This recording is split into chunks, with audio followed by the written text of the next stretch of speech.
Nowadays, these hoes rather get baptized in Don Julio.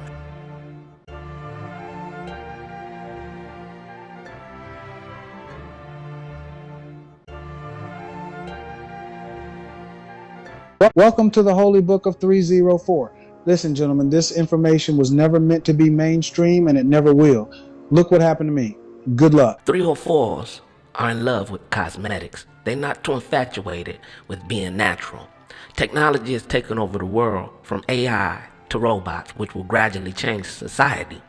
I thought to myself, everything on 304s nowadays are fake. The hair, the BBLs, the cosmetic surgery, the intentions of a relationship is fake nowadays. Unfortunately, the straight girls, we do have to put up with the men. Okay. But if you lean both ways, or one way or the other, you don't have to tolerate them. So what is the difference between a lifelike robot that has all the real human features and can produce babies and the 304 that can produce babies?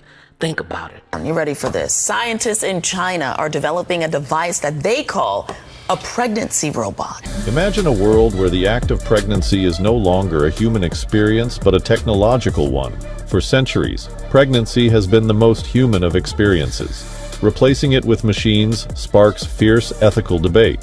What does it mean for the sanctity of motherhood and the human bond between parent and child? What I'm saying sounds far-fetched, right?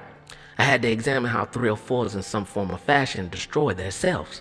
Feminism, welfare, alternative lifestyles, sexual freedom. How does it move society forward? It doesn't. When men try to reason with 304s, they just work harder against you. They don't want to be submissive. So thank you for proving my point for me once again. So whether you know it or not, right now 304s are killing their value in society, which puts them in a place to be replaced by technology. And while the agenda is manifesting, guess what 304s are too busy doing right now? I don't even know, man. I remember watching a movie called Idiocracy. And mankind became stupider at a frightening rate.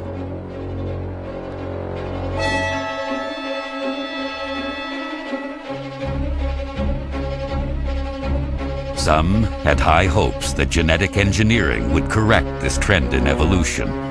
But sadly, the greatest minds and resources were focused on conquering hair loss and prolonging erections.